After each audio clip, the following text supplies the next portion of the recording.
Hello, and finally, another episode of The Crowd. Control. Oh, whoa. Oh my God! Podcast.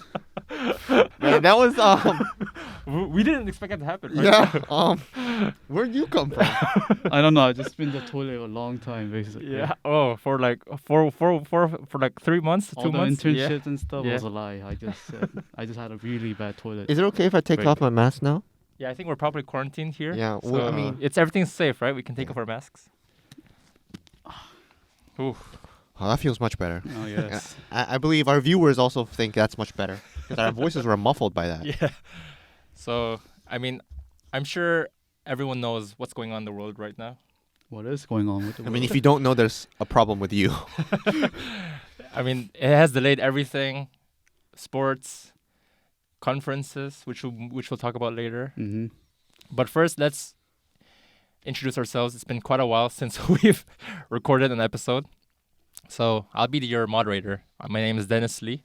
I'm one of the panels. My name is June.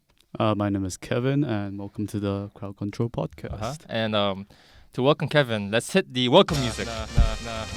No, this isn't good enough. Really, Kevin? This music? Okay, this is good. The welcome music for Kevin. You know, I probably won't put music on this. What? No, it won't work if you don't have music playing. I'm hoping that Kevin edited music in that, or else it'll be very awkward. Yeah, I pressed the button to play music. Now you demand things from me. Okay, now welcome music should stop right about now. Oh, right about now. Okay, yeah. Okay, sure. Tips for editing. Just a bit more work for you. Sure. Okay, sure. So, how has your life been with the whole Well, the virus? I've been in Bangkok. It's in the beginning. I arrived in early January, Mhm. right? A lot of tourists. However, after coronavirus started hitting Thailand and the rest of the world, less and less tourists. So you can really enjoy the tourist hotspots Yeah, no, without any tourists. no crowds. It is awesome. It's so good. I mean, Korea. We've been like one of the hardest hit countries for a month until it hit it like Europe. Yeah. I mean, we've been staying home all the time. Yeah, I mean we've barely gone out I mean, we usually met at least, I don't know, once, twice a week. at least once or twice a week. Yeah. But after the coronavirus, we don't. I mean, Yeah. that's as simple as I can put it. We I don't. mean, I'm sure you can understand why our episodes have been delayed a bit Yes. with everything going on. I mean, this is affecting every industry and everyone all over the world. As you can see, it's not only us who are wearing masks, but also our very valuable microphones are also wearing masks. To protect them from the virus. Yes, because they do say objects are also able to catch viruses as well. Not sure if that's true, but we gotta fact check on that later.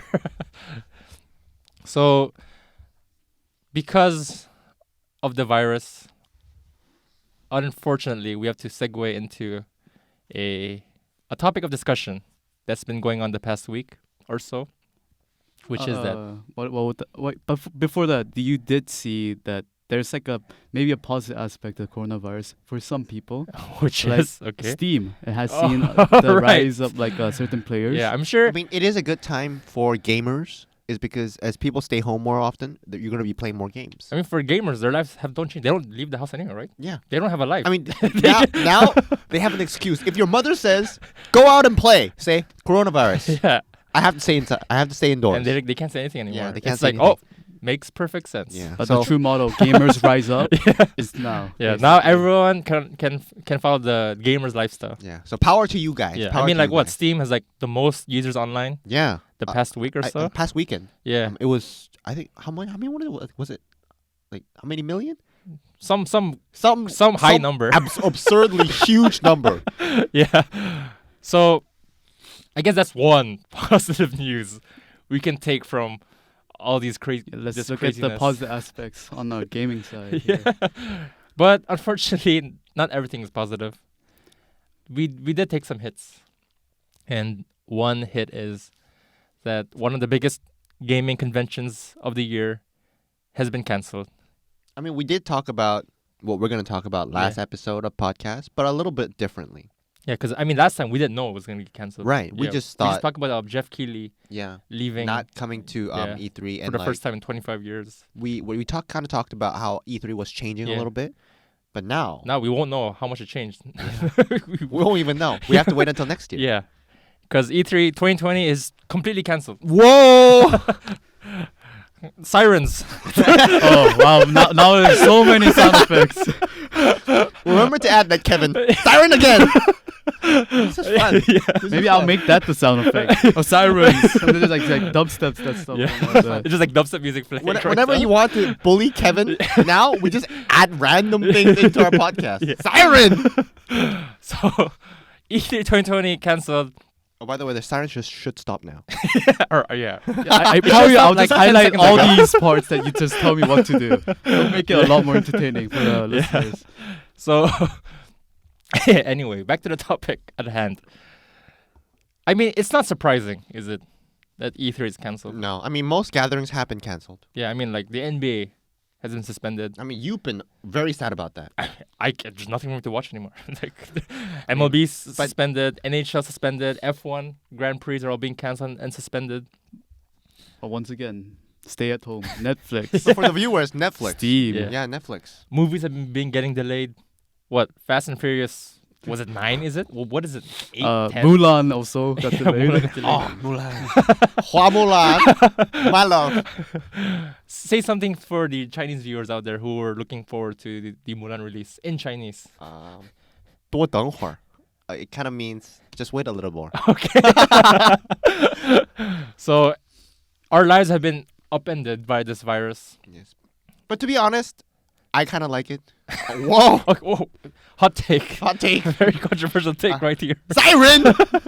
There's a lot of sirens today. But I like it is because I got a lot of opportunity to catch up on a different Sure. Netflix. For example, for the viewers out there who aren't really don't know about what to watch, I do recommend Itaewon Class, which is Are we a TV talk podcast right now? no, I just wanted to say it out there. Okay, that's enough. Yeah. We Will talk about that later. we have very limited Yes. shout outs, so we can Yes. give out per episode. You Itaewon Class. use it one shout out. Okay, fine. One shout out of the year. Yeah. So, I mean, obviously, after everything has happened, it's not surprising that E3 is cancelled.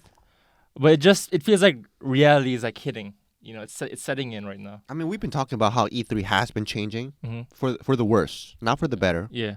And there were reports that E3 was going to like change it up with like digital and celebrities and like all these, whatever they're planning to do. We won't even see that. And a lot of companies are apparently they're going to do digital presentations now instead of going to E3 itself. But this does bring up the bigger question of, does this accelerate the supposedly death of E3?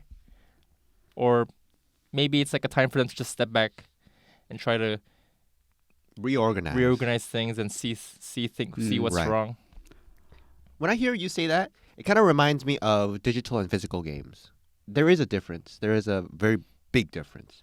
But there's always going to be people who buy physical games like you. Mhm. You always buy physical Possible. games. Yeah. If possible. Yeah.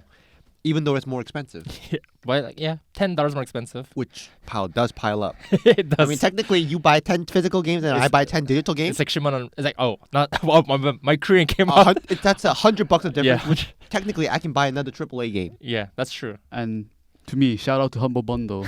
All those digital Well, games for he free. used it. So he used good. his shout out. So cheap. That's for the rest of the year. No more shout outs for you. You mean for this episode? Right? No, for 2020. Oh, we'll negotiate another shout out. We'll see. Okay, Yeah. sure. Okay. Anyway, continue your point. But yeah, I just when you were talking about how it was deteriorating and like maybe it will change the scope of Mm. how gamers will be introduced to new games. I don't know. There's something about a physical meeting, about gaming and social aspect of it, that still catches me, and like I still find it a little more like appealing. Yeah. I mean, I think most gamers want E3 Of to course. be big, and because I mean, I love E3, Mm, and I wish E3 got bigger, you know. right. But it's been getting smaller and smaller every year. Right. And Which- major figures are now refusing to go. Yeah. For Bigger Sony has companies. been skipping E3 for the past. They skipped last year's E3, Right. and they were gonna skip this E3, but there's nothing to skip Right. anymore. Ubisoft because was saying they're gonna skip E3 as well. There were like thinkings or reports. And also Nintendo, they made their own stuff. Nintendo Direct Yeah. since 2012. Exactly. So Nintendo don't even have a conference since 2012. Mm. So it does. I mean, E3 dying has been a topic of discussion for the past 5 years, and this happening, it does bring up the question of, can E3 survive this year off? Because this was a year to prove themselves. Because last year's was a disaster. Yep. There was like a The- whole scandal. Yeah, with, the like, doxing, leak the leak, they yeah, leaked like of all all the these journalists' journalists. emails and addresses. And this was a year where E3 was like, okay, we can show you that we can still be relevant and good. And now they don't even have the chance to prove people wrong. So I mean, it's like psych. so now we have to wait till next year, and who knows? I think the worry is that if I'm the ESA, which are the organizers of E3, I'd be worried that companies will realize that they don't need E3 because of this year. They'd be like, companies might realize like, hey, It's like testing the water this Yeah. year, and they find out like oh, we can do without E3. yeah, it's like a better return, and it might make it worse for next year. Yeah, and not just E3. There's also these other big presentations. There's like the game Gamescom, awards, games, yeah, exactly. Yeah, there's a lot, and basically what will happen is like all these big publishers will all flock there instead Mhm. because they're saying, why do we need E3 anymore? It's basically It's like a waste of money. a waste of money. Like people don't care anymore, not as much as they used to. And Yeah, I mean, you did say how other platforms would kind of take the place of what E3 used to hold. yeah, because I think it's not I think people just aren't happy with the way ESA handles E3, and I think Sony was one of the. They were the loudest when it came to that. I mean, they completely skipped E3. That was like, Sony has been E3 since the beginning of E3, and last year they skipped it. And Microsoft isn't even technically. Microsoft, they rent a theater near the E3 conference center, but they don't actually attend E3 itself. They don't even give ESA their money because they're like, why should we give you the money? Because you know, They can put it to better use. yeah, because they have the Microsoft Theater in LA, and EA as well hasn't been in E3 for quite some time. They just do their own thing near E3. I do get the feeling that more and more companies are going towards their own studio Yeah, of where they broadcast to their viewers what they're doing. yeah. Instead of doing it through the ESA. Right. Yeah. Yep. I mean, they're basically cutting out the middleman. Exactly. I mean, why would they? Because people who want their products would come looking for them. Yeah, they don't need the ESA technically. Right. So, That used to be kind of an old thing where it was like the gatekeeper, Right. where it would tell everyone what games are coming yeah. out. I mean, before without the internet, it made more sense. To Right, have, it made more sense yeah. to have more something physical. Yeah. Now with everything digitalizing, it's just harder to have one medium taking care of everything now. Yeah, which is sad.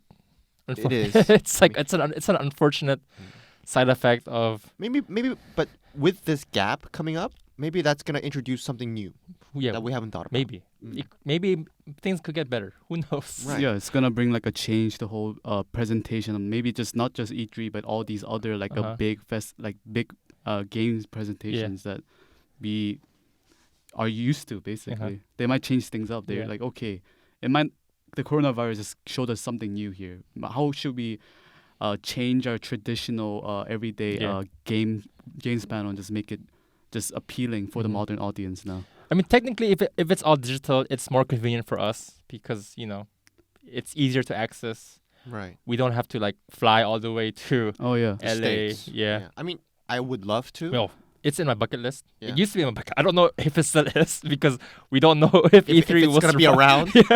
But there's also the fact that these big events, it's the whole point is like the physical interaction, Yeah. the audience being there just But I think, physically. yeah. Right. But I think one point that I've heard being brought up on social media and other podcasts is that sure, E3 was also about the big publishers coming out and showing their games, but it also was a place for indie developers to go in and Showcase. shake some hands, get some deals done, Oh, like socializing. Yeah. Networking. networking with the big publishers. And now that thing is gone, people are worried how indie developers are gonna try to Make an entrance make into the an gaming entrance into industry. the game industry, or like Right. because like apparently a lot of indie developers would go to E3 with like prototypes. They show it to publishers and be like, what do you think of this? are you interested in publishing our game? And now that E3 is dying, but yeah, I mean there is like Gamescom and Games Awards, so maybe that will take up. Yeah. It's so not it's like space. the whole physical entrance Yeah, is it's- gone. It's not like E3 was the only place to do Right. that, but It just was one of the biggest It- ones. practically the biggest for Yeah. years. Now it's more. That is more controversial. Yeah, Is it the biggest? yeah. I Mm. mean, yeah, it's there's an argument. Yeah. But that was one thing that made me sort of go, that's unfortunate that indie developers won't have as much access into the industry. Mm. But we'll find out in 2021 if Yeah, E3 what will be happens. held.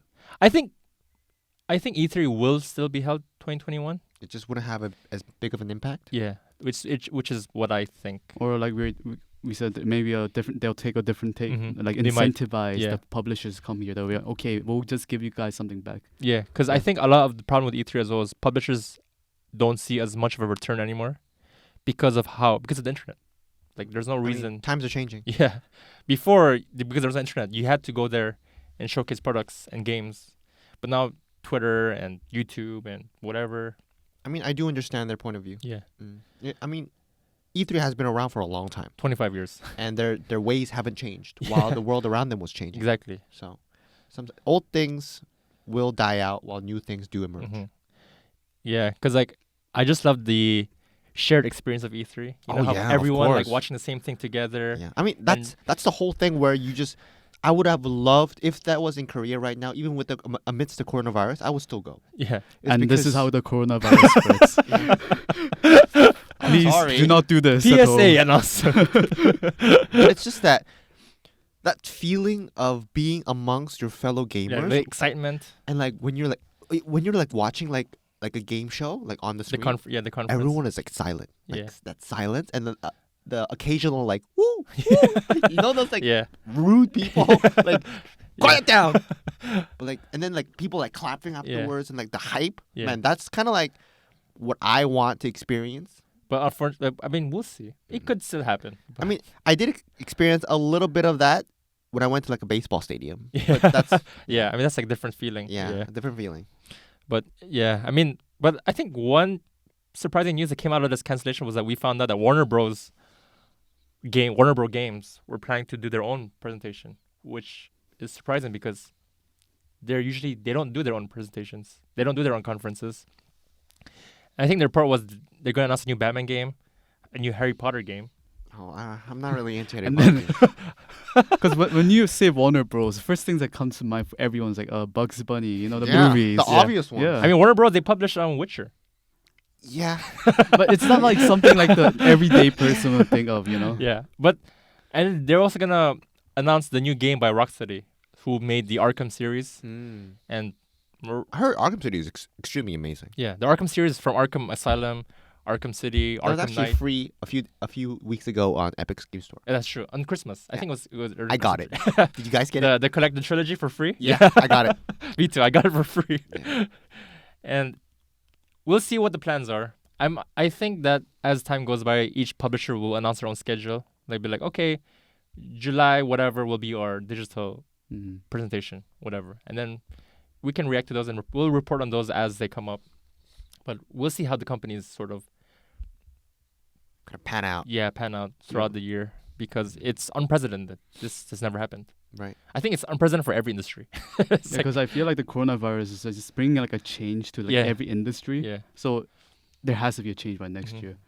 We'll see. I hope everyone's safe out there. Yeah, and wash your hands, cough on your elbow. When you cough, do a dab. Okay, so let's move on to not as sober. This is good news, right? Yeah. Yeah, 'cause Oh, maybe we should start with the good news. but okay. I mean, this is exciting times. Uh-huh. This is 2020. I mean, there are reports that the consoles might get delayed because of the virus. Well, let's not think about that. Yeah, but let's ignore that for now. Yeah, we'll ignore the blatant obvious for now. But both the Xbox Series X and the PS5 released their specs this week, which is obviously very exciting because For both techies and for normal people. because That's finalizing. we know what they're capable of, or we know what they're potentially capable of. And the PS5 announced their specs through this very weird. I watched it live.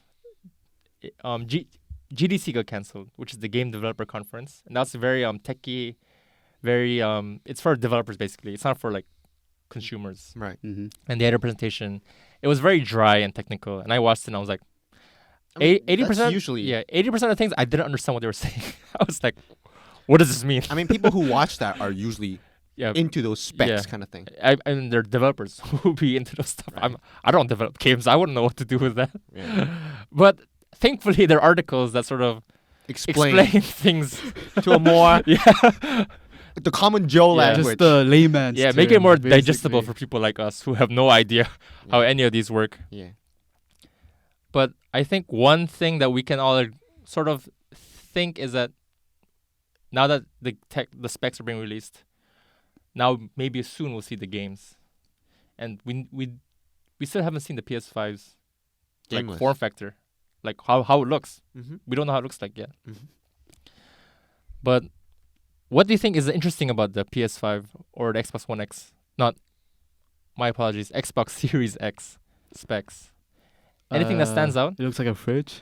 I'm talking about the specs. Oh, okay. I mean, the physical appearance is a spec. Yeah, that's true. technically. I mean, it's like you're playing a game on a mini fridge. That's pretty amazing. or isn't or an it? air purifier. Yeah, yeah, exactly. It looks like that. It's like a giant rectangle. Yeah.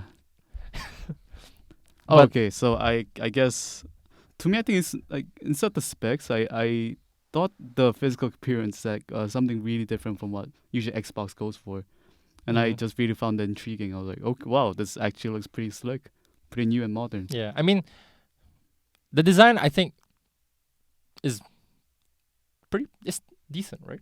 It's like whatever. It's like a square. It's like a rectangle. I mean, compared to I mean, like it's just a Xbox One gaming and console. I don't know what you expect. Do you want like a star?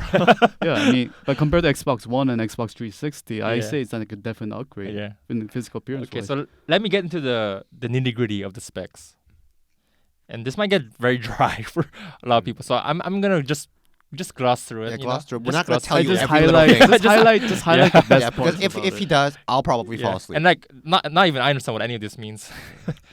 So apparently the CPU is 8 cores, which is more cores. Okay, More cores means The better. faster. They're usually faster and you can do more Yeah. things. 3.5 gigahertz for the PS5. The speed, And- faster the better. The Xbox Series X was 3.8 gigahertz, and the GPU, which everyone sort of focus on every time new console specs appear.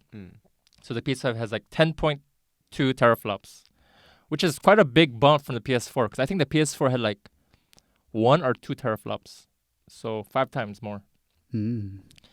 And apparently their GPU is comparable to like a $350 GPU on the current market right now. Mm-hmm. So that's pretty Pretty good, right? good, yeah. I mean, how much was your GPU when you bought it? 260 $260. I was thinking in Korean won again. It is kind of Yeah, gotta but mine was convert- around $260. yeah. So it's actually better than mine. it, It should be because my computer was 7 years old. it's not, is- it's like what 5 years old, isn't it? Let's No, just it's say- not 7. It's, I mean, Oh. you helped. yeah, I helped him build it. That was like back in. Let's just say 7 years old. Okay. Okay. Okay. Just gloss over it. I mean, you have like what a 1060. Kevin, if GTX? you keep bullying He me, bought it in 2016, I think. if So you it's keep 4 doing years. if you keep 4 doing that, years. I'm 4 gonna, years ago. I'm gonna add a siren. No. Kevin, Once again, I'll just highlight the parts where you guys just say siren. Well, I'll make that the So sound correction, not 7 years ago, 4 years ago. effect. Yes, 4 years Yeah. ago. But it shows you like the Oh! jump in technology, Oh! like every year. Yeah. It's amazing. Yeah. it is. And the Xbox Series X also is 12 teraflops, so more teraflops apparently for the Xbox than the Yeah. PS5. So faster. Yeah, and they have more CUs apparently, 52. PS5 has 36. So some people think the Xbox Series X might be more expensive because their GPU is bigger. But we'll see because they haven't announced their prices yet. But wait, before I move on to that, let's go. The RAM, they're both the same, 16 gigs of RAM, which is quite a lot for a console. But I think a lot of developers have been raving about the SSD. And apparently the SSD is like a game changer, especially for the PS5. because our good old Jason Schreier, who reports on every single thing known to man, but especially about games, has said that this SSD it can change the way you develop games, which is always exciting because that's what you want in next gen consoles, right? For Uh, people who don't know what an SSD is, Oh, can you briefly explain? Yeah, just for the really just Okay, you know, so- Really, because I mean, Ji-yoon, our good friend, might be listening to this. Oh, and, that's and true. She might be thinking, "What the hell is an SSD?" that is very true. Thank you for pointing that out. Ji-yoon, I got your back. Looking out for the Yeah, normal people out yeah, there. the normal people out there. maybe you should censor their name, man. Like you don't like strangers are out there, you know. That's true. I mean, Shun is a very common Korean name, Yeah. right? Anyway, SSD is a solid state drive. It's a hard drive, basically. There are two hard drives. One's HDD, one is SSD. HDDs are more, I think they're more like mechanical. Yes. Like they have like fans in them, Yep. more moving parts, so they're not quite as fast. And SSDs are just completely, do they use magnets? I don't know exactly how it works. Is it like magnetic or? Just easily put just it. less yeah. moving parts. Just Yeah. easily put it's more or less moving parts, and you can also just view them as short-term memory and long-term memory. Yeah, and just SSDs are just faster. Right. That's basically the most important difference. I mean, SSD is usually termed as short-term memory because it's you can withdraw memory from there much faster than HDD. HDD. HDD, Yeah. right? We're talking about like some sort of mental illness, ADHD, ADD. I mean, SSDs are always like they're way more expensive than HDDs. But I mean, this factor of focusing on the SSD, SSD. whoa, Way too many acronyms in this Wow. segment. SSD has actually been flying under the radar. Yeah, it has been. It 'cause has been. I think Jason Schreier, the person, the one god in our gaming industry, who knows everything. who knows Apparently, everything, he knows known everything. to man, pointed this out. Yeah, because like people look at the GPU and they're like, look at the teraflops. Oh, graphics are Yeah. good. Must buy. But so Jason Schreier has been talking to developers behind the scenes. Of Just- course, obviously. What else would he do? because that's what he does. Yeah, and apparently, I want to do that as well. yeah, and apparently developers are just saying the biggest game changer isn't the GPU or the better CPU or more RAM. It's the SSD, Right. and more specifically, they're both gonna use SSDs, the Xbox Series X and the PS5. But I think the PS5's SSD is the one that really stands out because apparently it's not even on the market yet. It's completely new. Yeah. And it's crazy. You would think like the other desktop like developers, Asus, Nvidia would be the ones to say, "Hey, we made a new SSD," Yeah. or like Samsung or something like that. But Apparently not. they are making it. yeah, It's just Sony just first on the market exactly. with it. So and apparently because the SSD is so new, when the PS5 first launches, you can't replace the SSD because you can't use the old ones. Right. That's how cutting edge this SSD is. And people are worried this might make it more expensive, but we'll see.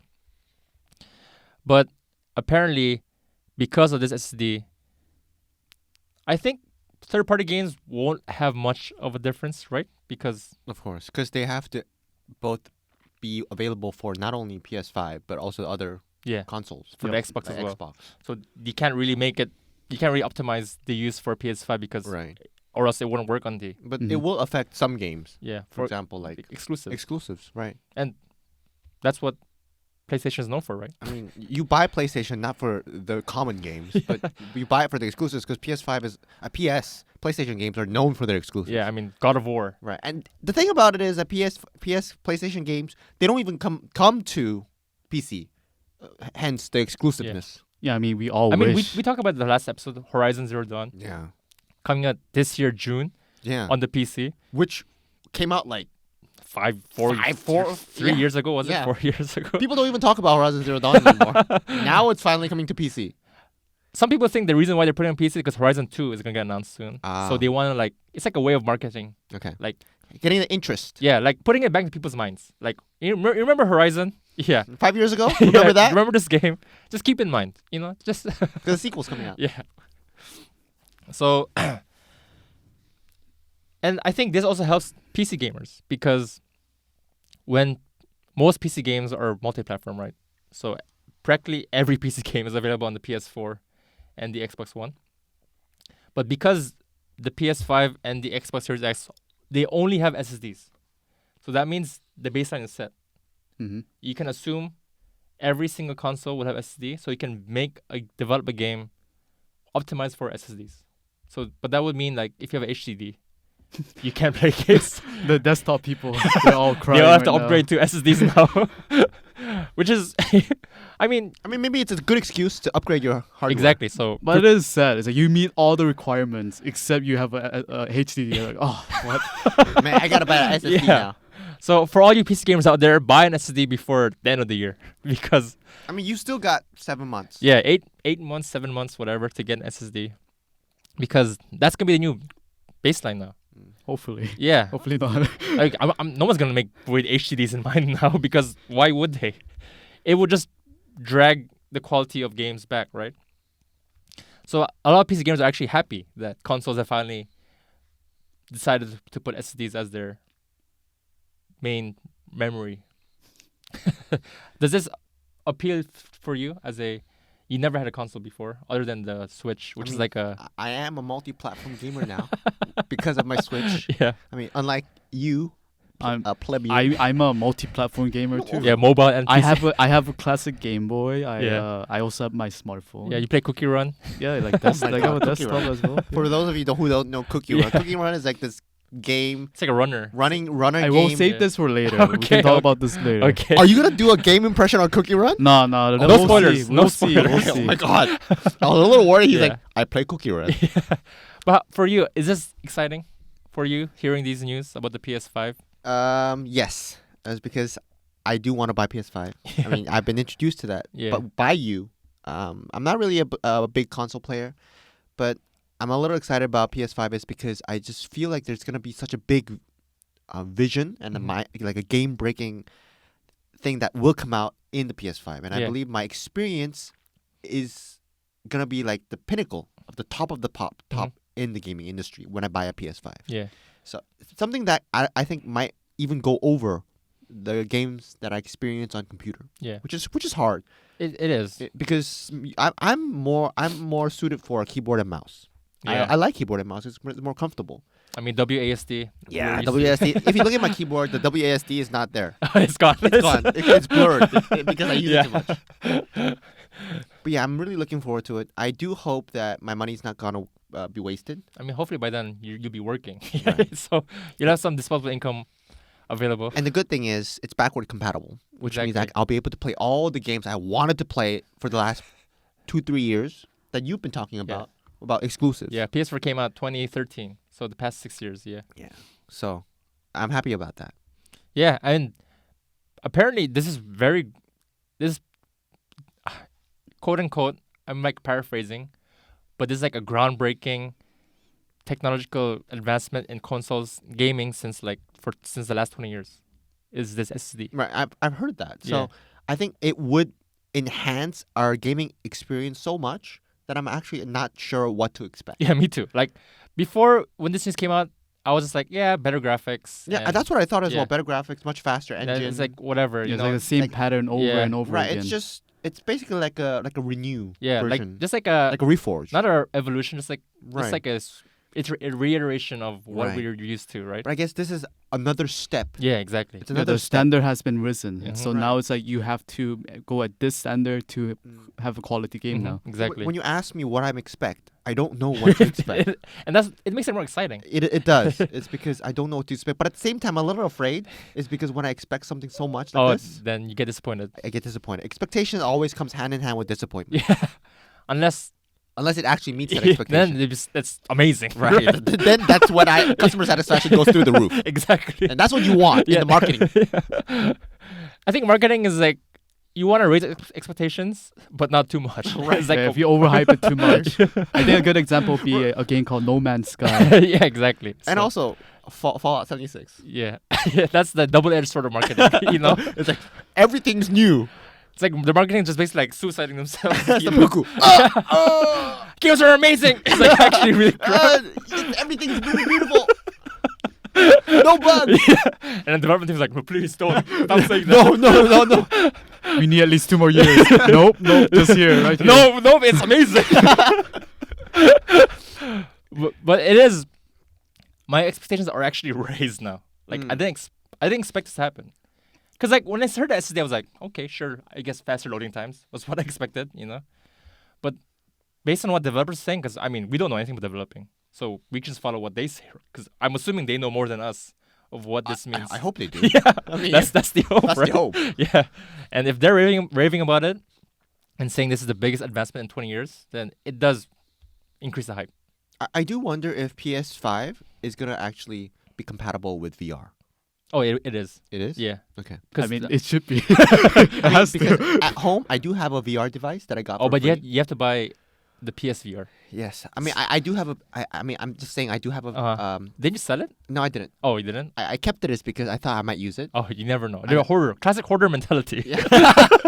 But I've had it for like a year and I've never used it. Yeah. I mean, I don't know where to use it. Even on PC games, I don't use it.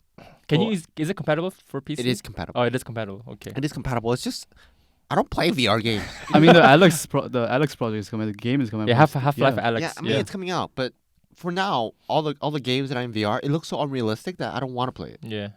But it is. The PSVR is gonna be compatible with the PS5, and Okay. some people expect there to be a PSVR 2 to be released with the PS5. But I just hope that the next level of VR is gonna come out. That I do feel like VR is supposed to be there's supposed to be immersion, but right now there's I mean, just but a lack of Half-Life Alex though looks amazing. It doesn't looks amazing. It's crazy. It looks crazy I mean, good. but what did we just say? But remember, Expectations? remember that's your standard immersion. You see YouTube videos with grandmas screaming their ass off Yeah. when they see like a roller coaster VR. Oh yeah, it's so yeah. realistic. I mean, I've tried VR. Yeah. It does actually feel, even though the graphics aren't that good, you still feel immersed. It is a weird, strange feeling. I know, when I you know. put on It does, gear. it does, and it feels really immersive. But I do feel like Yeah. that next level of Of course, I mean, immersion is just around the corner. You make you pee your pants basically. Right. I want that. I But you want can that. actually Yeah. smell like VR sweat. Oh, yes. But I think the thing about VR is it's hard to replicate. Like, it's hard to replicate the feeling of VR through like a video, like a trailer. You Mm. know, like VR is something that you should actually Actually be experience. playing. Yeah. Yeah. Which it's quite different. But next gen, huh? It's finally coming. I mean, hopefully they don't delay the release of the consoles because Hopefully, fingers crossed. there are reports that because of the factories are getting shut down, and And because of the disease, a lot of things are getting delayed. yeah, so there are reports that it might get delayed to 2021, which would be It will be sad. very very unfortunate. Yeah. But if it does happen, it is what it is. Yeah, that's true. Like Um, it's not like we can Just complain to them like, no. I mean, the virus is just I mean, Yeah. we don't have the coronavirus yet. We don't have terminal Yet. illness, so hopefully it'll be okay for us. Yes. yeah. But I mean, I won't be mad if it gets delayed because but I'll be bummed out. And I know there are bigger problems in the world than a console getting delayed because of the virus. There are people dying and No toilet paper no toilet in the paper. States. So the console are the least of our worries, but it's still a bummer. For us gamers out yeah, there, it's still a bummer. Yeah, Yeah. it's a big problem. We're allowed to be sad about it. So I think that's it for the news, which is, pretty big news for this week. And we'll head to break time, and we'll come back with game impressions.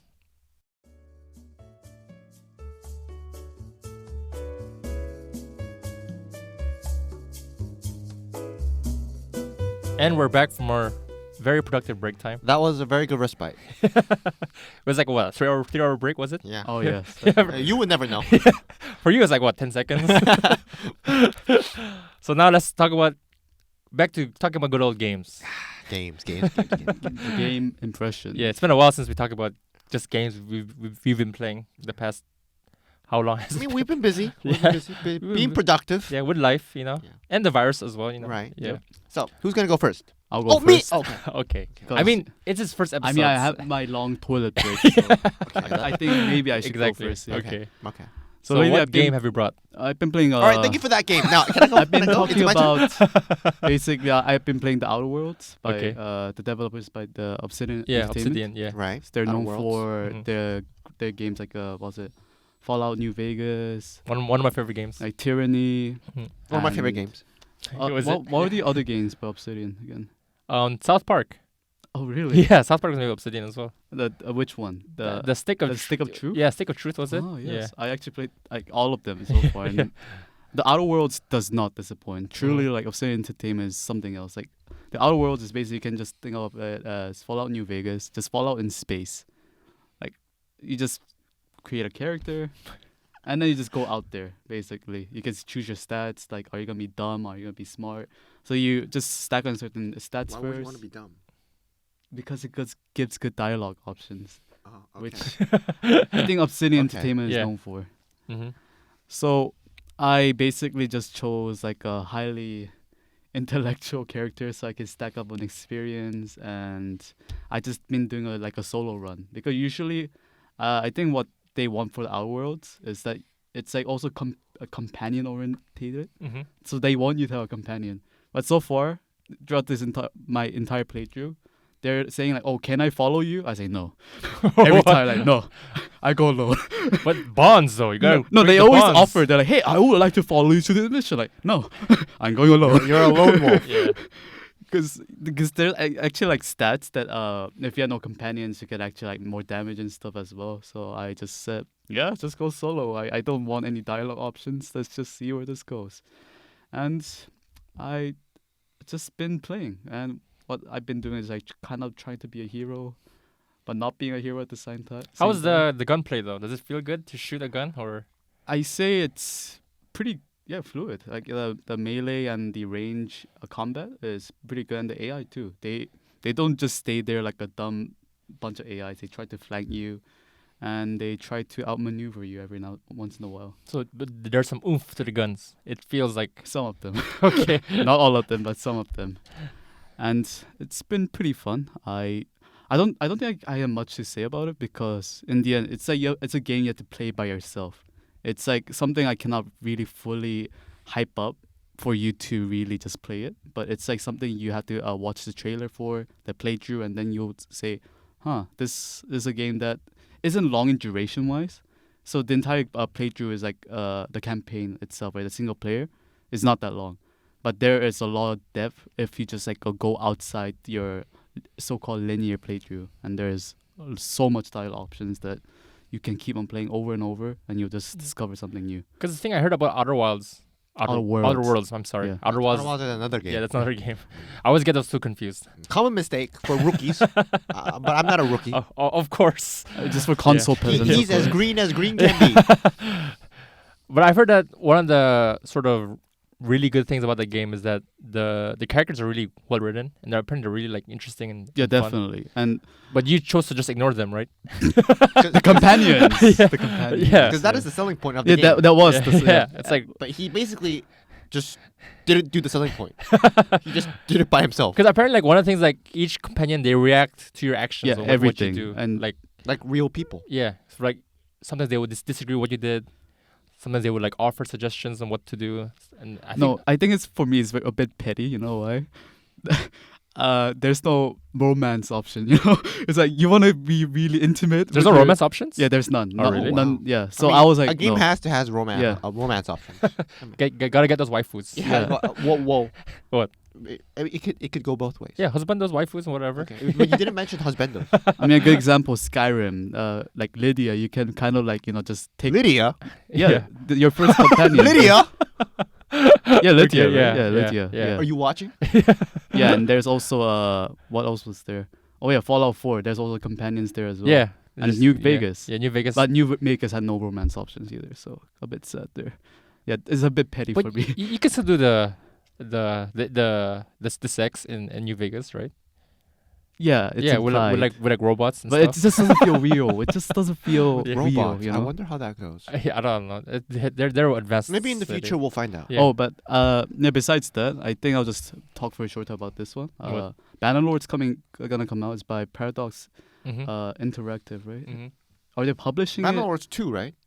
Is it 2? I'm No, not it's just familiar- called I'm not familiar with Bannerlords. that franchise. It's just called Yeah. Bannerlords. So the current one I'm playing is the previous, no, the current one, which is very very bad in graphics. I think I talked about this last time Yeah. as well. I'm just playing this again because I'm just practicing my combat for Bannerlord Oh, when it comes out in a just- few weeks. Get in the groove. Yeah, so it's like a medieval combat Strategy. kind of strategy game. Yeah, don't they have like a resource management aspect? Oh yeah, that's to like the- for to the single game? player. Yeah, basically. for single player. Yeah. Yeah. And there's the multiplayer. Mhm. There's like I said last time. There's deathmatch, capture the flag, battle, and there's I think the cap for the number of people that get joined on map is 250. Oh wow. For the new game. No, the current one. Oh, how about the new one? I do not know. They're giving out beta keys. Uh-huh. I hope they can manage the big scale maps that Warband is known for. Yeah. 200. I actually joined maps with 200 something players, and it is insane. But of course, the latency. And the funny thing about that is that even though there's like 200 players, they all roleplay. Yeah. They were like, line up for march. So Like, did they do that? They actually Yeah, do yeah. Oh, really? Yeah. Oh, that's actually cool. Yeah. They actually do that. I love RPing. RPing is really awesome Yeah. when you Yeah, play role games. playing Yeah. is awesome. Modding is a huge thing in Warband, Yeah. basically. Like there's some games where I play like RPG game Mm. and I'll just walk because you look cooler. You Oh, know? that is true. I mean, when I used to play World of Warcraft, sometimes I would just walk on like the road. Yeah. Just because walking, with your cool armor, Yeah. you're just strutting down the Yeah. street. Like that And strut. I can feel the shopkeepers are looking at me Yeah. because they know I'm a good Like when I play customer. like Red Dead Redemption 2, like I would sleep and wake up early in the morning. And did you make coffee? Yeah, I would like go to the fireplace and get coffee. And I would like walk around just like Ian, there's a button to drink coffee. So like you press the button and you sip coffee. And I would go to like the cliffside and stand there and just like sip coffee. Oh man, real roleplay, Coffee and I cigar. legit did that. It just felt so like relaxing. Yeah, it's like playing Grand Theft Auto 5. Yeah. Like just the street lights are red. Okay, I'll stop here. I'll Yeah. just be a normal pedestrian. Because in Red Dead, like, you get food and you press like one of the shoulder buttons and you like eat. It was like it's so immersive when you can like really RP. Yeah, role playing So is a big part. yeah, of that's cool. things. But what's the game called again? Mount Mountain Blade Yeah, Mount and Blade. Warband is the current one, and the newest one that's gonna come out is Yeah. called Mountain Blade That's cool. Bannerlord. Yeah, I didn't know people like RP'd and like pretend to be They like do. soldiers and Yeah, stuff. They do. Maybe- it's really funny. I think the problem with the current one is that usually when the Paradox Interactive they release their Mountain Blade Mhm. series, it's always usually like the patch then really just like polished. But the current one is gonna be like early access at Yeah. So $49.99. so like bugs and Yeah. stuff. So no DLCs or whatever, Mhm. but it's still gonna be $49.99 for like an early access game, which I am a bit skeptical about because I usually never get early access, and well, I don't know. I might break my code. Yeah. I So- mean, $49.99 isn't too expensive for like It's a not big that game. bad. Yeah. Because most games are like what $60 But nowadays. once again, it's early access because when you But the thing is, expect, if it's early access and becomes a Right. full game, you don't pay more, right? It just Usually, when they come out of early access, it becomes more expensive. yeah. So But then you're- for you, yeah. you don't have to pay more for that. Yeah, you 'cause- already have it. Yeah. but if they keep it the same price, I'll be pretty bummed out. Okay. So Would you recommend it to other players? I definitely recommend even the current iteration Warband, and also there's Fire and Sword where it's more like muskets this time. It's more like not the Napoleon era, but Mm. kind of not the Napoleon era. Just when they first made their crappy Mhm. muskets and stuff. Oh man, that's Like really just- good for RP. But yeah. Role playing. the Really good. multiplayer It's aspect like- is dead. like- Form basically. up, form up, Yeah. ready to fire. Everyone hold, Oh no, fire. they And- actually and have one, it. one guy shoots first. Yeah, and it's everyone- like, "Hey, you!" No, on Steam they actually have like the like there was a mod on Warband which was really successful. They made a spin-off, a polished mod of like a Napoleon. Right, I saw it. That Mhm. one. I saw it on YouTube a lot. Yeah, they saw a lot of people do role plays there, and it shows how Yeah, modding. it's so funny because all of them are like lining up and then they all shoot and they're like charge and like they use the bayonets. And like, Yeah. It's amazing. Yeah, that's that's what cool. shows you Yeah. like modding is something else. Yeah. it is. Yeah. Pretty cool. I'm actually interested in the game. So how about you, June? What have you brought to the table today? So for me this time, I'm actually going to talk about a game that I previously played. Okay. It's because I actually went back to it. I kind of gave up on it last time. I'm going to talk about a game called Battle Brothers, which was made by Overhyped Studios. So what made you give it up? Like, what's the reason? One of the reasons was because it's hard. Okay. It's just hard. It was very hard because I didn't know the nitty-gritty mechanics of it. Uh-huh. And to explain a little bit about Battle Brothers it's a turn-based tactical RPG game where everything is procedurally generated. Even the map, the background story of your brothers or your battle brothers, what you call your mercenaries are called battle brothers. And everything is procedurally generated, so everything is random every time you start. But it's that everything was so very nitty gritty. Everything was all money based. Everything was just RPG, like randomized, and I found that really hard to grasp. And I wouldn't go past like day 30. Whenever I played it, so whenever you don't feel like a sense of accomplishment, especially for me when I play games, I tend to give up. That's why I've been giving up on what is that game? Dark Souls. Dark Souls. Yes. And Hollow Knight, Yes.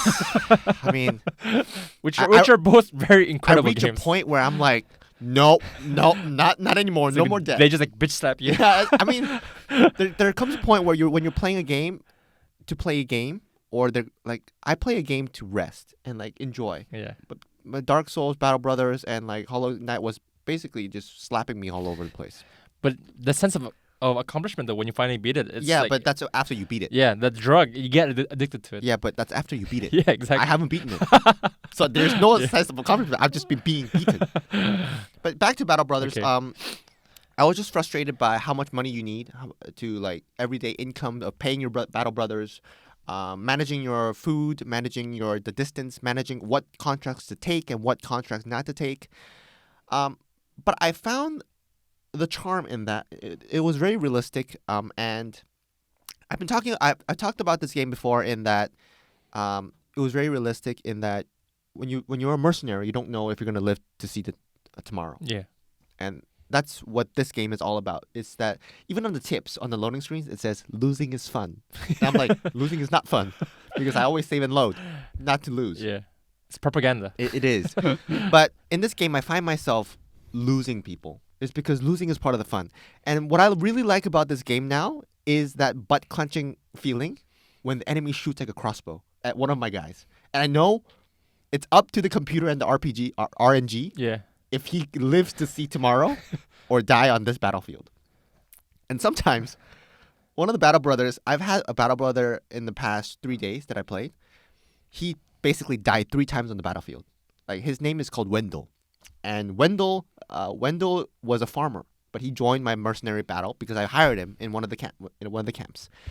And for me, he was like a fodder, just a warm body to just Send them out. It's like a meat send him out. shield. Meat shield. Send out the And he didn't have any great stats, so I was like, okay, you're gonna just go die in this battlefield, and to go to positions where my better brothers are not gonna go. Yeah. So I sent Wendell, but to my surprising astonishment, I got attached to Wendell. Was Yeah. because every time I sent him to these different locations, he would die, but he wasn't dead. He just got a permanent wound. Like he was just fallen in battle. Yeah. So one time he was like gouged eye socket, or like missing limb, or something like that. But he would always survive. Can you lose all your limbs? It's like no limbs. And then you're still sending him out It's like, just go. Please die.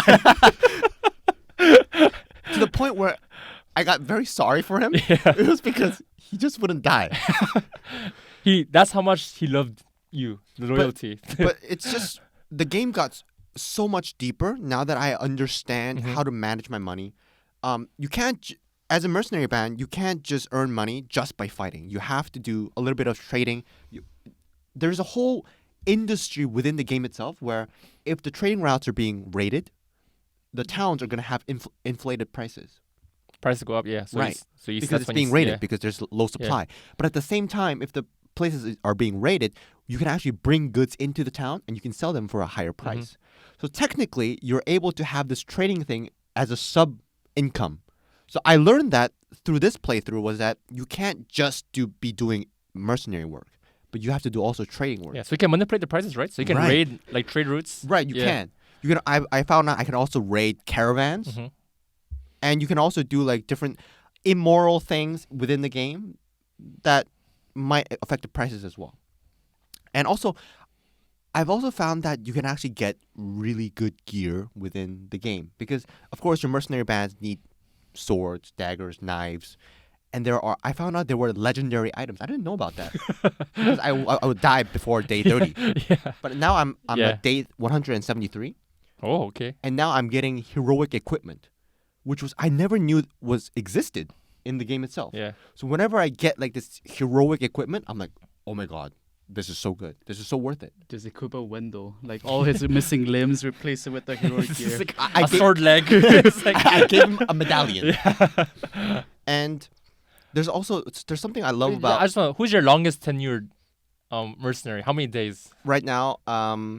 Wendell holds the record Okay. of 79 days. Oh, okay. 79 days. 79 days. Yeah. But he died, I think, in the 2 last battles. that I- Oh, Because I was fighting orcs. so a moment of silence for Wendell. And miraculously, he comes back. I said a moment of silence for Wendell. Because I sent him against I said a moment of silence. Okay. orcs. Okay. And then the funny thing was, I thought he would survive, but the orc lopped his head off. So I was like, "There's no coming back from that." I mean, maybe comes back from And then that. Wendell comes back. Is like, what? Missing neck. Yeah, mystic. But yeah, there was so much depth in Battle Brothers that I didn't know existed. That just so in love with it, and I'm getting the sense of accomplishment now. Is that I'm missing that butt clenching feeling. Mm-hmm. Like when I play the game now, I'm like, is this the last time I'm gonna see this guy, Mm-hmm. or is he gonna survive another day? So if you really like tactical strategy games, I think Battle Brothers is one of the best I've played. Yeah, I think it's like XCOM as well, right? It is. XCOM It's is kind of like like similar. XCOM. It is like XCOM, except Yeah. a little more simpler Yeah, in terms of graphics. yeah. Oh, But don't let that fool you, because when your brothers actually take a beating, you'll see it Okay. on the screen, because they're like broken nose, and it's like his nose is literally missing. Wait, So- is there like a percentage system like XCOM? Like Yeah, he says like RNG based, right? yeah, but it's like they're they like show the numbers. numbers. Like Oh, it does. And whenever you level, you have perks. Mhm. So perks are really important when it comes to like how your brothers are being, what role they're gonna play. But also they have like different stats, and of course better backgrounds have better stats. Like hedge knights and apprentices are gonna be usually better than farmhands. oh come on! I mean, Wendell survived for so long. He must be like a super. I mean, bug. Wendell was exceptionally good. Like Wendell, I salute you. So he had like tons of perks then. He had tons of perks, but he had also very negative perks because Oh, he was struck down so many times. Like for example, one of his perk was trauma. Oh, okay. I mean, makes sense. Makes sense because Yeah. his owner kept sending him to these dangerous locations. Yeah. And it was so funny because a lot of the times Wendell was here while all my other guys were here, Yeah. and he was always surrounded for 4 or 5 guys. And I'll be like, Wendell, hold them back. He's like whimpering. Oh my god. it's like, why am I here? Why am I here? It's like, Father, why have you sent me here? But yeah, it was really fun. Yeah. I mean, I recommended this game to you. it before, sounds really fun. Yeah, it does. and a DLC came out. I think I don't know, a year ago. Mhm. It's called Warriors of the North, which adds tons of new weapons, tons of Vikings. yeah, just Nordic Viking. Yeah. elements. Nordic elements. I'm really looking forward to that.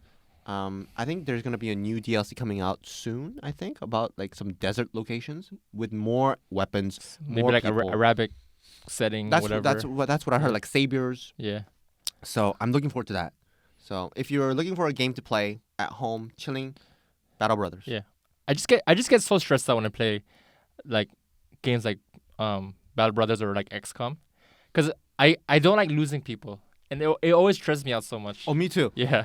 I play like I told you I play Iron Man, but Yeah. I purposely turn off the game Yeah. Like when I'm losing. Fire Emblem is similar too. Yeah. Where in Fire Emblem Three Heroes, 3 houses, there's 3 settings. One is like casual. One's a casual setting where nobody dies, and one is like permadeath. So if your student dies, You mean realistic? yeah, Yeah. he's dead. I just hate losing people as well. But I feel like even so, like I'm like you, where if I lose someone, I just like okay, turn off the game. maybe this time I'll Yeah. do something different. But it does change the way you play the game though, because It does. if you choose like the casual setting, whatever, you're more reckless. You know, you don't think as much because you know they're not gonna die. They're just like injured, I guess. Yeah. But even if you don't accept the death, but if you turn on permadeath, you're more careful in how you Oh yeah. you approach things. Right now I've kind of embraced death a little Mhm. bit. That's why I'm really liking the whole like the butt clenching feeling. Yeah. So like even if I would like save scum at death, I would Mm. still turn permadeath because it changes how you Yeah. Right. play the You game. just stack on range guys. Yeah. Because you're like, oh yeah, Yeah. they have a higher And the chance thing of about living. Battle Brothers, what I love about it is that there's no one way to play the game. Mhm. Like you would think like a game like this, there's like really like optimal, really cheap. like optimal strategy, Right. Like Optimal cheesing, strategy, you can cheese, You can cheese things. But because how you face undeads are different to how you face the orcs. Also, they're like There's different or like mythical beings or like monsters. undead, vampires, Okay. and like witches. And That's- farmers. So one farmers. and farmers. so Those one mythical formers. right. So one build isn't gonna be enough. Mhm. So you have to have different weapons Yeah. for different occasions, Okay. and you have to have different kind of perks. So there's just like one build that just rakes for Right. everything. So sometimes you need those mega tanks Yeah. who are gonna hold the line, like Wendell. Yeah. God bless you. God bless your soul. God bless your soul. You need those guys, but at Yeah. the same time, you need those damage dealers who are glass cannons. Mhm. But you have to protect those glass cannons Yeah. from their archers. Mm. So you have to have shield brothers. So all those kind of build into like customizing your own dudes. You can name them, and when they die, obviously you have to say goodbye. How does it feel when they die? Is it like the sad music play? Like how do they present deaths? Is it Oh, man, sad it's- or is it It's like a funeral? Is it like what No. is that? How do they present it? I'm curious. I think it's very realistic how they do it. Is Okay. when they die, they just die. Okay, so that's it. It's because I mean the death in this game is usually very dramatic. Yeah. Like your head gets locked off, or like and the sound effect is like you get crushed. Yeah, okay. But it's because a mercenary life you're surrounded by death. Mm-hmm. So I get the reason why death is not portrayed. But whenever you finish a battle and one of your bros die, there's like a text, and it says, it's different every time, but it's like you look around the battlefield and you see Wendell's body, lifelessly on the ground, Yeah, okay. and then it shows it. Sometimes it's very different. Uh-huh. Sometimes it's the same text. Yeah. But it's very interesting how they portray that. Yeah. And at the same time, because you have different backgrounds, for example, thieves, Yeah. peddlers, caravan hands, knights, each of them approach different solutions to different things. For example, thieves. There is an event in the game. It's not a spoiler. There's an event in the game where sometimes people would hand you maps of the world, which you haven't explored. You can either pay them, or if you have a thief in your band, Like pickpocket. you can pickpocket them, right? Mm-hmm. So those are the different events that you can actually do if you have the certain people in your band. So that's why it's recommended that you have different backgrounds in your hand. So does death like affect morale? Oh, it does. Oh, it when does, when okay. you die, a lot of people will be sad that Then they some left. people are happy that he finally Oh yeah. died. Are there like Cool. each brother, whatever you call them? Battle brothers, Yeah. brothers. Do they have like relationship status with each other? Like No. these are close and these are hate each other. No. It doesn't go that deep. I think if it did, it would make it so much more interesting, Yeah. so much more intimate. Yeah, because like maybe you know which Maybe these Or- two are Oh, Oh no, rivals. Orban actually has that. Yes. they do. Yeah, Yeah. a lot. Because Fire Emblem has that. Yeah. Where like, for example, in Fire Emblem, you can like match them two together, and if they get really close, they start dating. Oh, And stuff yeah, like that. not in Battle Brothers. Okay. I do hope there are female characters in Battle Brothers. Maybe like, in the sequel, Yeah. they can add that. yeah, I hope they have like rivalries, Or, like something like that. friendships. or if you have like these two rivals in the same mercenary band, when they fight together, Yeah. they're gonna have increased Yeah, damage. exactly. Because they want to be better. Yeah, than those the are other. like what most strategy games do with relationships. If you Mm. put them together, they buff each other because I they're do like, want that, but at the same time, I do see the point where if you make that, it becomes way too much customization. Yeah. Like you already have to customize perks, stat points, gear, and you add relationships to that, man, and backgrounds. But Oh my the God. immersion though. It does. Yeah. It does make sense. What Yeah. I do want to recommend the game is to add genders. I do Yeah. want female mercenaries as well because back in the day, females were also Yeah. mercenaries. It feels like that's like a sequel thing. Yeah. Maybe like Battle Brothers 2. Yeah, maybe. I hope in Yeah. the future 'Cause, like, I love the yeah. concept. Yeah. Because like one thing I want to do is maybe you can make your own community. Oh yeah. Like Uh-huh. maybe like you have like non-warrior people and like you have chefs and maybe you can like they start having the sex and make the babies. Make babies. And you make your own community and they all And group if together. if the child dies, the parents, for example, if the child and the parent is also in battle Yeah. and the child dies, the parents go into like a rage mode, like yeah, berserker or mode. something like that. Like I think the ability to make your own small community of mercenaries. Yeah. I do think that would be more intimate. Yeah. But at the same time, the way it is, it's so deep, it's Yeah. so tactical. I've lost Yeah. countless of hours to it. If you just are looking for that really, Mhm. really complicated, tactical, hard but rewarding RPG element, you Battle Brothers got you Yeah. covered. Even when you talked about this game last time, I was convinced I wanted to play it. Oh, but now there's so much more Yeah. depth to it. So much more depth. Now that I mean, I was only able to play until day 30. Yeah. Now I'm day 173. But that tipping point of any difficult game. Same with Dark Souls. I guess you haven't hit that day 30 of Dark Souls yet. Right. Same with Dark Souls Online. There's always let's say that's the day 30 of Dark Souls. When you reach that point, it starts everything starts making sense. Right. And I've You had that just with, start enjoying pain. yeah, You're Right, like, like yes. like Bloodborne. When I played Bloodborne the first time, Mm. I think I played like an hour, and I didn't play for like 8 months. Okay. And then I was like looking at my games. I was like, you know what? I'll give it another shot. And then I played for like 50 hours. Yeah. The thing about Battle Brothers is that you can't take it slow. Is because usually how the Battle Brothers, it gets harder as the days go by. Yeah. So if you are behind on your gear, on So your thing, it snowballs. it snowballs. Yeah. So you have to work. You can't just wait it out or Mhm. something like that, because as days go by, the 100 day mark is usually when one of the first big event happen. So you have to be ready before the 100th day. It doesn't matter if you're not ready or not; it will happen. And if it happens and you're not ready, you're gonna get killed. That's just how it is. Yeah. So that's kind of like your pusher kind of thing, Mhm. like motivation to do it. Is because if you're not ready, that's what I had a hard time doing. Is because a lot of the games I set the pace, but this game the pace is already set. You either compromise to it, or you lose. Mhm. I think that's Yeah. what I really like about it. At the same time, I hate it. I love it and hate it. Yeah. Hmm. Yeah. I think most strategy games like that, they would set some sort of like Right, time like and a thing. timer mechanic. Yeah. Like Fire Emblem has the calendar system. Right. Yeah, in Total War, XCOM Warhammer, there's yeah. like the Chaos Army that just Yeah. slowly descends Right, upon right. your XCOM land. also has like the alien invasion Mm. and stuff like that. So yeah, it is interesting. So if you like it, and if you like what you're hearing, check it out. You do need to buy the DLCs. The DLCs are perfect. It's really good. How much is it right now? Do you know the price? I think in total it's like $34. No, it's not too bad. It's not too bad. And you really need both of the DLCs. Mhm. Both of the DLCs, Warriors of the North, and also like some animal DLC, which is really good. But you need it because Wait, it adds, animal DLC. because it adds like different animals that you can kill. Okay, so nothing for furries. Yeah, animals as in like what is that snow creature that lives in the mountains? Like Yeti? Yetis Oh, that you can kill to make like okay. fur coats and all Okay, that. Yeah. So check it out. Sounds interesting. It is. Yeah, I do want to play that game now. You always say that, but you never do. That's true. I mean, you see, I've been recommending him a lot of things, but he never plays it. I mean, that's life. We all say, oh, yeah, that's interesting. Yeah, we'll give it a go. Yeah. Have you read Solo Leveling? I read like the second chapter. But let's not talk about that for now. Okay. Read Okay. Solo Leveling. Another shout out you used. I'm sorry. Okay, so I'll talk about my game, I guess. What is it? So recently, PSN Plus, they offer free games every month. I think they offer 2 free games a month, 2 to 3. And last month they had the Bioshock collection, so Bioshock 1, 2, and Oof. Infinite for free. I haven't played Bioshock. Yeah, I haven't played 2, but 1 and Infinite are pretty good. But this month they Shadow of the Colossus was free. Mm. And for those who don't know, Shadow of the Colossus is considered one of the greatest games in like gaming history.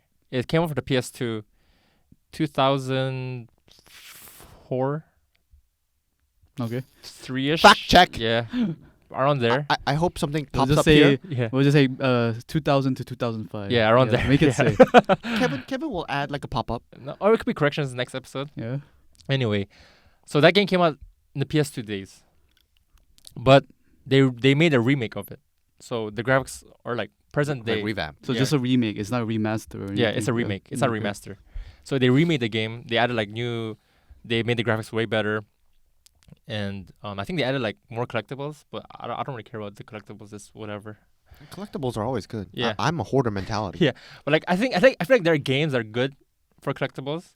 Shadow Colossus isn't a game for collectibles. Okay. A good example, Mario Odyssey, right? Yeah, I mean that's the whole point of the game is just Yeah. collecting stars and moons and whatever. Yeah. I mean, you loved it. Yeah. But back to your Yeah. game. So Shadow Colossus is considered one of the greatest games in game history because it's one of the few games that sort of started the conversation on games being a form of art. And the way this game works is you're this lone warrior. They don't really have a background on you. And you come in and you have this like dead woman that nobody knows what happened. That the story begins with him on a horse bringing a dead woman to a temple. Let's do a 1 second moaning for the woman. Moaning? Wait, what? Did you say moan? Okay, you do the one second moan. We'll listen. No, I'll censor this. that's a very bad moan. Anyway, Please. cut that out. I'll make that the sound effect for the siren. like Anyway. Yeah. So that's how the story begins, and then apparently he wants to resurrect that woman, bring her back to life, and he goes, and then this weird godly being says, kill these 16 Colossus, and then Around the world. it's this open area. Okay. Kill these 16 Colossus, and then maybe you can bring her back to life. So that's all I say about the story. Okay, I've No spoilers. yeah, I already know the ending because this game's pretty old, but I just want to replay because I didn't play the remake. So the game, there are no enemies other than those 16 Colossus. That's it. So how the game works is, you get on your horse, and you pull out your sword, and then your sword has like a beam of light that sort of, it's widespread, but if you point to the direction where the Colossus is, it sort of it concentrates into one spot. So it's like a compass basically, and you just ride your horse to it. It's a very like sober and like silent and very like lonely game. So it's like an aesthetic-driven game, basically. You Yeah, have to because, really like, appreciate. There's the no landmark. enemies. Yeah. You just, when you walk to the Colossus, they're just going. And So is the whole point of the game more like adventuring? I don't think it's adventuring. It's not combat driven, right? It's combat driven when you fight the Colossus. So I'll explain that later. Mm. So it's a very solemn, you're just taking in the sounds, The ambience. the ambience of it. It's very cinematic game, and not cinematic in like a film like cinematic, Game like a dynamic. It's very dynamic cinematic experience. For example, when you're on your horse and you're running through it. Paint the picture for me. Okay. Kevin, close your eyes. Close your eyes. So you're on your horseback, right? Yeah, riding through the field. Yeah. The camera sort of goes down, Okay, I'm imagining. and it shows the sky more, okay. and you're like riding along him, and then sometimes like an eagle would fly alongside you. Yeah, and then like it would fly alongside the horse, and like it would make this very picturesque scene for Right. you. Oh, I can see it. Yeah, What and, like, color is the horse? dark brown. Am I grabbing onto the horse? Yeah, Okay. yeah, exactly. And then you see like the animals skittering around in the yeah. grass field, I see a deer. and the sound of the wind. You know, Oh. Okay, Yeah. I can feel it. that's basically most of it because you're based on your horseback most of the time. That's it. Yeah. How's your horse? Like, do you have to feed it every now and No, then? it's not. It's an old game. It's like a super horse then. It's like a super.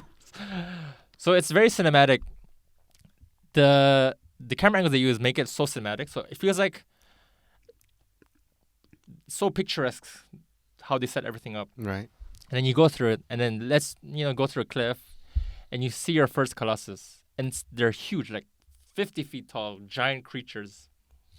Oh, is this the one where you were talking about how you have to climb them? Yeah, you have to climb them. Oh, okay. So like they're like 50 feet tall. Some are like on like giant four-legged Colossus. Some are standing with a sword. Some are like flying in the air. So it's kind of like a puzzle / action game. So the first thing, it's like a puzzle because you have to find out how we're supposed to climb up on those Colossus. Because every Colossus, there are different means to climbing up them. Because they have a weak point around their body, which you have to climb up to, get to the weak point, and then stab it with your sword. So the first Colossus is probably the most simple one because they just want to introduce the gameplay mechanics. So each Colossus, they have like fur on their body. Wait, all of them. Yeah, they all have fur on their body. Okay. Where, like here? Yeah, it could be on their armpits, on their legs. Or there? Yeah, they have a bush, And the fur basically dictates. Those are the parts where you have to climb up. Oh. Yeah, Climb up there? yeah, exactly. Okay, I see. So the first class is very basic. It's kind of spoilery, but it's the first one, so it's fine. He has fur on his legs. So you just run up to the leg, climb up the leg, and he has like balconies on his back. I don't know why he would have balconies. Maybe it's like Yeah, to them balconies. it's like a belt. Yeah, they're like balconies sticking out. So you climb up, get in the balcony and you can rest your because there's a grip meter. So if you grab onto fur too long, and they like shake their bodies to try to get you off. They're like They're enjoying their time. Like yeah. Trying to get you off, and you like they're flailing around, and your grip meter falls, and then if it depletes, then you just like fall down and you die. Or oh, you there's survive. fall damage. Yeah, there's fall damage. Okay. So they have like balconies to rest, and then you go up, and then you just like stab them in the weak point, and then they die. Oh, okay. So that's like So that's the whole point. that basic gist. It's Of, very strange Shadow though, isn't Colossus. it? Like scientifically, I mean, their skulls will be super thick. You know? A No, small but apparently needle. your sword is like it's the only sword that can kill those colossus. It's like a special. and you have to poke it in this special location. Yeah, it glows like it's like a tattoo or something. Oh. It glows, and only you have like a legendary sword that's capable of defeating these colossus. No. So the whole point of this is you want to save a girl, you want to revive a girl, and you Yeah. have to kill these colossuses to do it. Yeah, the 16 colossus. So the whole game revolves around you killing 16 colossuses. Mhm, Right? exactly. So it's a limit. There's Because a 16 strange puzzles. voice just Yeah, told you technically to. it's like puzzles. So it's 16 puzzles, right? Yeah, Is the gameplay long then? it's not a long game. Oh. I would say when I played it in the PS2, it took me probably 9 hours to finish the game. How's the story? It's quite good. Oh, it's good? Yeah, it's good. Because It's I like story-driven games. but it's not story driven in like there's a lot of cutscenes, there's a lot of dialogue, there's a lot of like cinematics. It's not that type of story. It's a very simple story. It's but- like a visual driven story. yeah, isn't it? but it's very there is a certain I can't really get into too much details because of spoilers, but there's a lot of impact in the story, even though it may be simple, and I don't want to talk about it too much. Okay. For your viewing, For people who want to play the game. right. But what I love about this game is the sense of like scale, and it's epic because you're climbing up these giant colossus, and they're huge and they're 50 feet. It feels like you're in like a movie or something, and the music is so good because the music's very somber, like piano, whatever, like relaxing, chill music. And then once you see the colossus, the music tempo starts picking up. Then once you start climbing colossus, it's like the sweeping orchestra music starts playing. It makes you feel so like it makes you feel epic. It's very cool experience. Mm. I feel like the description you're giving me this game is it's a game that I don't really usually play. It's a very calm game. Yeah, Kind of like that delivery game. Death Stranding. Death Stranding. Yeah, Kind of gives me that vibe. it is similar. It is now that I think about it. I haven't talked about it now, but when you brought it up, yeah, it's very similar because there are moments in the game where you Just Travel- doing your own yeah thing. just traveling to the Yeah, colossus. looking at the surroundings. FedEx, Yeah. delivering your products. Yeah. Other than that part, so it is very like calming, and That's the vibe Yeah. I'm getting from this. yeah, and then obviously when you meet the colossus, it's different. Mm. Because some colossus, they're like small. So the way you fight each colossus, you really have to think about how you have to fight them. I think half the game is like, I would call it a puzzle action game. Because the puzzle is, how do you kill these colossus? Is the puzzles easy? Or some are quite difficult. So you had to try a few times. Yeah, you have to like try different things out. Like, if I do this, will it work out? There's one colossus. it's one of my favorite colossus fights. I'll just say it. He has a beard, okay, and he has a long beard, but he has no fur on any of his legs, so you can't climb up his legs because there's no fur. So how do you get him to? Exactly. So I'll explain this. At the end of the path, there's like these holes. So you get in the holes, right? And then the colossus will like look into the hole, and he'll crouch down and try to find you, and that means his beard is like on the ground, right? So you run out the hole and you jump and grab his beard. What if you didn't know about that? You'll be just trying to figure out. Yeah, Yeah, I feel sorry for the people in the early 2000s. Like, what the heck am I supposed to do here? I mean, it is kind of obvious because it's like this massive building structure, and they have like holes at the bottom. And I guess most people will realize like, hey, maybe I should go there. But that's like the type of things that you have to sort of figure out. Okay. Because like Interesting. yeah. So it's like it makes you think outside the box. I don't know. Sometimes these puzzle games, it's one or the other. One, Yeah. it gets me frustrated, or two, I look up guides. There's no you solving on your own. That's not one of the options. I mean, okay, there's three. yeah, There's me solving. I get frustrated, Yeah. and I look at guides. yeah. Or the power Google, just go like, Yeah. playthrough. Have you looked up guides? Not yet. I've killed 10 Colossus so far, so I have 6 left. I And mean, usually me too. Up till 10, I don't look at guys. But like starting from 11, yeah, that's when you start like. yeah. But it's great. I haven't played this game in how many years? 15 years. Mm. And I played the remake because Shadow Colossus is it's one of those games where when you grow up, you realize, whoa, games can be more than just shooting and killing stuff. You know? Yeah, that's the trend nowadays. Killing. I don't know. These calm games, it gives me kind of like the RP vibe to it a little bit. Kind of like Red Dead Redemption as well. You have those moments where you just RP. Yeah. Yeah. I like that. It's sometimes you need some quiet and peace. Yeah. There are games for different But people. the big thing about these quiet and peaceful ambient games, it has to be about the music. The music has to be on point. And Shadow Colossus music is so good. When you climb I can't sing the orchestral music to you. Of course you can. Okay, let's listen to him sing. No. Anyway, we'll move on. Oh my God. But when you start climbing such the a Colossus, disappointment. the music's so sweeping. It feels so epic. In the scope of everything. So the music is very nice. Yeah, the music is 10 out of 10. 10 out of 10. 10 out of 10 music. What about gameplay? Gameplay is like 9 out of 10. So now we're rating things now. Yeah. I thought we were rating things. I mean, your choice if you want to rate it or not. Oh, okay, that's true. I mean, Shadow Colossus it's one of the greatest games of all time. It's A total rating, what is it? I mean, Shadow Colossus is 10 out of 10 game. Oh, It's one of my favorite games of all time. really? Yeah. Even better than Witcher? I think Witcher 3 is better. I think that silence proves more than Yeah. what he said. Witcher 3 is in my top 5 games of all time. Oh. Shadow Colossus is probably top 15. Top 50? Oh, Yeah. okay. Yeah. Around there. Top 15, top 10. I haven't actually thought about my top 15, top 10, but it's around that range. So you would recommend it? Yeah. Okay. It's not a typical action-y Right. game where Puzzly. yeah, it's like puzzly action. But I mean, Zelda was a great game, yeah. but I even got frustrated by Zelda's Puzzles. puzzles. I mean, there's some puzzles that were annoying. Yeah, in it's Zelda. so annoying. Okay, and another game I want to talk about is Call of Duty Warzone. Call of Duty. I don't know. Call of Duty games. No, but like okay, so you know battle royale games. Yeah, just what's the Yeah. trend? It's Call of Duty, that's PUBG, Yeah. and just Fortnite. But there's without a the there's a building. twist to Call of Duty Warzone. What's the twist? So this twist it's really cool, and I was like, this is whoa, like Mind blowing a little bit. yeah, it's exciting. Okay. So in Call of Duty Warzone, in a typical battle royale game, if you die, what happens? You die. Yeah, it ends, right? Yeah. I mean, you can revive. I mean, sure, like your party can revive you. But usually it ends. Yeah, usually 90% of the time you usually look for another game, right? Yeah.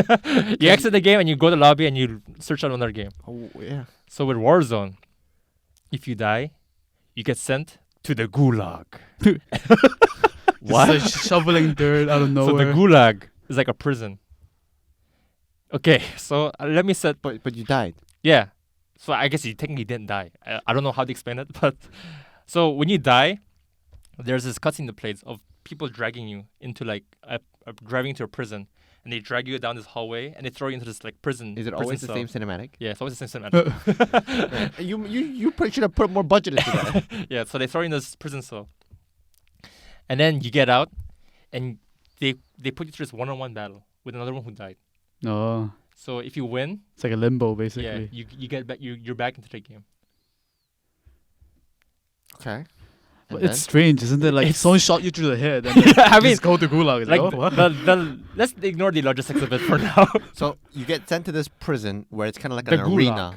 The gulag. Yeah, Where it's a arena basically. yeah. So it's basically an arena. So it's like modern day arena. So you fight for your chance to get back into the game. Yeah. So what do you fight with? Like, do you get to choose your weapons?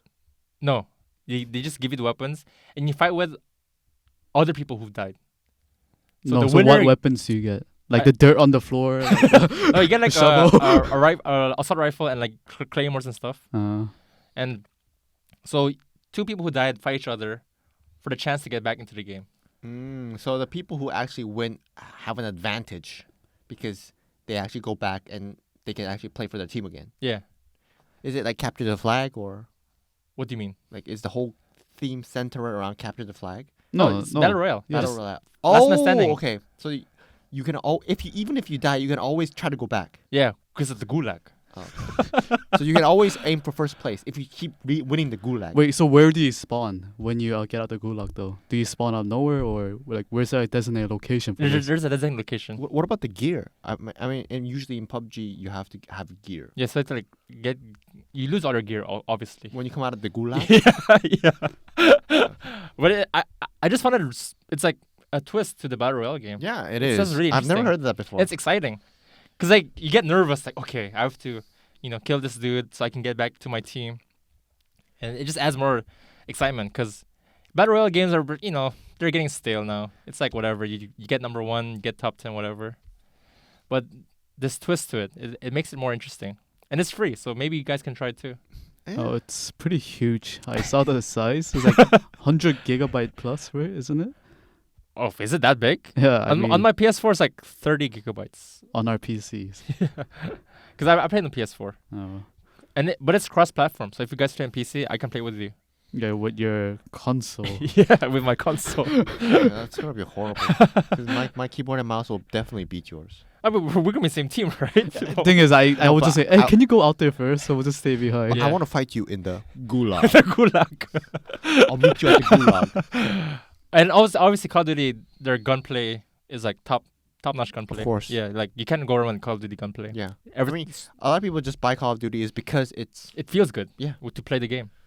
Everything's responsive. Everything is smooth. that's a very new way of thinking. But at the same time, I do like the fast pace-ofness of Typical multiplayer Call of typical Duty. multiplayer where you just die and you just look for a new game. But because like battle royale games, when you die, it's like and then you have to go back to look for a new battle royale again, and then the beginning is kind of slow. You have to like loot your gear again, and that process. But of every technically, when battle you come royale out of the gulag, you have to loot again.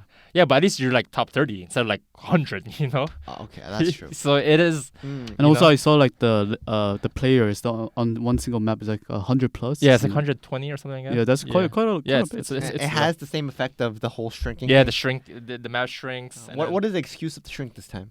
Actually, Gas. no, I think it's gas. Yeah, it's like Is it gas, gas? or something like that. Okay. Yeah. Have you been on the outer circle? No, I haven't played like 2 or 3 games Oh. because they said it's free. I was like, hey, it's free. Well, why not? I should play it, right? Okay. I'll try it. Yeah. It sounds interesting. Because like PUBG is like the founder of battle royale I games, actually but bought PUBG. the gunplay doesn't feel good in PUBG, right? It Mm. feels very like wonky and very like No, I think there's more like weight behind it, like a slow pace, not like Call of Duty. Not yeah, but something where you it can doesn't just- feel responsive. Yeah. I played it like I think Mm. 5 times. Because Call of Duty is like when it comes to like gunplay, Oh yeah. Call of Duty is like Call of Duty is up there. yeah, It feels really realistic. yeah. The guns feel there's like I oomph think to them. that's the charm of PUBG as well. Yeah, I guess the wonkiness, The wonkiness. the gameplay, co- is, yeah, The like the cartoonish kind of feel. Not like too realistic. like the animations aren't that good, Right. just like whatever. there's this parody in like how people play PUBG Yeah, is where technically you can see people outside of your room if you lean against the wall. yeah. So like there was people like parodying that. They're like, I can see someone outside. Wait. Oh, really? Oh, you can do that. Oh, right, because it's like third person. Yeah, it's like, Third person, yeah. so you can technically You angle can like that, angle the camera to but see you outside. have to have your character on the wall like running. So there's like a parody where it's like, Yeah, I see the guy outside. Wait, he's jumping. yeah, yeah. I mean, think about it, PUBG because it's third person, so you can And like, also when you pick things up, yeah. you always have to move. So even in that parody, he's like, wait, I think I have a gun and a soda. That's pretty funny. That's a funny skit. So Yeah. I just found that really funny. Yeah, I mean, it's part of the charm. The weird animations and the wonkiness Yeah. of PUBG. But sometimes you do want to get like bigger budget battle royale games, right? You do. If you're looking for a real gunfight experience, I mean, Call of Duty. Yeah, Call of Duty. I would say Call of Duty is far from the real gun experience. I mean, I'm talking about video games. I mean, if you want to talk about real gun experience, I shot a gun. Yeah, me too. No, because I'll say PUBG is closer to that because you actually feel like like you guys say it's wonky, but the gunplay actually feels like it's a real weight behind the guns. Call of Duty, like you just take out machine gun. There's no, it's like no recoil. But it feels. Oh, there's recoil. Oh no, like Yeah. but not to that extent of PUBG. Basically, it's Yeah, like but, I mean, but PUBG isn't like a simulation game, you know.